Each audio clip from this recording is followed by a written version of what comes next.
Soyez bénis en ce jour, que la grâce, la paix de Dieu soit multipliée dans vos vies. Bienvenue à Vie Glorieuse.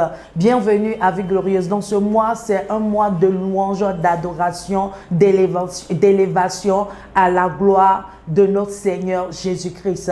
Sans plus tarder, tu vas prendre le psaume 107, le verset 1. La Bible déclare: louez l'Éternel car il est bon. Ce psaume est en train de nous montrer comment célébrer le Seigneur pour tous les bienfaits qu'il a fait dans notre vie. Et il a dit quoi? Que car il est bon, lui, sa bonté dure éternellement. Toute cette année 2023, l'Éternel a été avec toi, l'Éternel a été avec moi, il a été bon envers toi, que ce soit dans ton travail, que ce soit dans ta vie, dans tous les aspects de ta vie, le Seigneur a été bon. Donc, il est important que tu le célèbres, il est important que tu lui donnes une offrande de louange, il est important que tu lui donnes une offrande d'acclamation, il est important que tu lui donnes la louange, parce que tu n'es pas mieux, ou bien moi je ne suis pas mieux que les autres, mais c'est par plus grâce que tu as pu traverser toute cette année. Donc il est important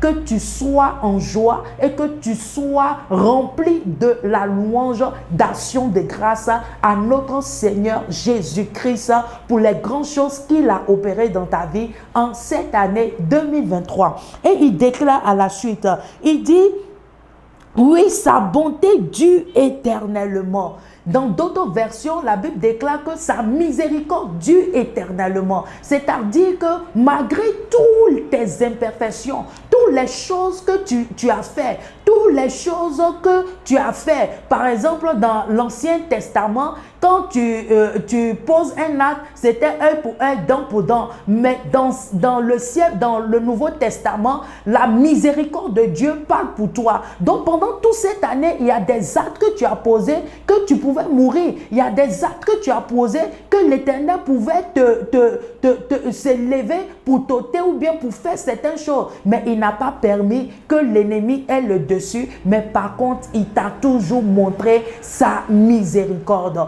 Donc, il est important que tu sois une personne qui soit remplie de la louange et d'action de grâce envers le Seigneur, parce qu'il ne regarde pas à tes imperfections, il ne regarde pas à tes péchés, il ne regarde pas à tout ce que tu as fait, mais il est toujours bon envers toi et il tourne vers toi toujours sa miséricorde. Ensuite, la Bible déclare que les rachetés de l'Éternel le disent, que ceux qu'il a rachetés du pouvoir de l'ennemi. Les racheter, c'est quoi? Déjà, racheter, c'est quelque chose que tu avais et que tu es en train de racheter. C'est-à-dire quoi? Je prends dans l'exemple actuellement où tu es là et que l'Éternel, par exemple, tu es un prisonnier, que ce soit spirituel comme physique, l'Éternel te rachète dans la main de l'ennemi. Il te reprend dans la main de l'ennemi. Donc, c'est pour juste te dire que tu dois être content,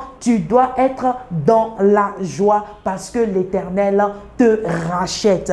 Il rachète ta vie, il rachète la vie de tes enfants, il rachète tes biens, il rachète tout ce que tu avais perdu, que ce soit par tes propres fautes ou bien soit par certaines choses qui se sont passées, mais l'Éternel, en cette fin d'année, rachète. La Bible déclare qu'il est en train de racheter ta vie dans la main de l'ennemi. Donc, si l'Éternel, sa parole dit qu'il te rachète dans la main de l'ennemi, toi, qu'est-ce que tu dois faire? La seule des choses que tu dois faire, c'est être en louange, c'est être dans la joie, c'est être en action de grâce pour pouvoir le célébrer, le magnifier et l'exalter.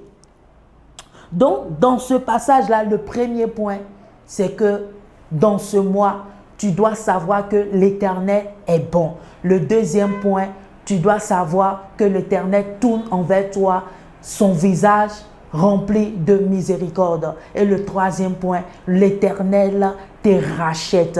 Il rachète ta vie. Il rachète tout ce qui t'appartient. En cette fin d'année, il rachète ta vie dans la main de l'ennemi de telle sorte que en 2024, tu es un homme ou une femme libre sur tous les plans. Donc lève-toi, loue le Seigneur et un cœur d'action de grâce, de reconnaissance à la gloire de notre Seigneur Jésus-Christ. Soyez bénis. Et si vous nous suivez en ce jour et que tu ne connais pas le Seigneur en tant que ton Seigneur sauveur personnel, j'aimerais te dire de choisir la bonne part. Cette personne-là qui rachète, c'est Jésus-Christ de Nazareth, celui-là même qui a payé un grand prix à la croix pour toi. Et tu vas incliner ta tête, tu vas dire, Seigneur Jésus, je viens à toi tel que je suis. Je sais que je suis un pécheur. Pardonne-moi et délivre-moi en ce jour au nom de Jésus-Christ.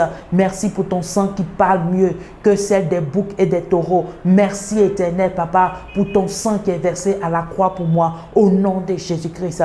Merci éternel pour tout ce que tu fais au nom de Jésus. Et je t'accepte comme mon Seigneur et Sauveur personnel au nom de Jésus-Christ que j'ai prié. Amen. Sache que le Seigneur t'aime. Il t'aime, il t'aime, il t'aime et tu as du prix à ses yeux. Sois béni. Donc n'oublie pas, dans ce mois, l'Éternel est bon envers toi.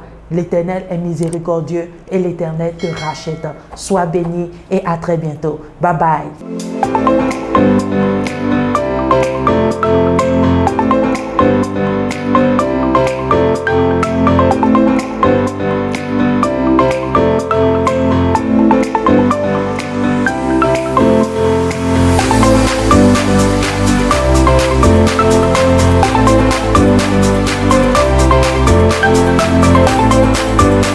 Thank you.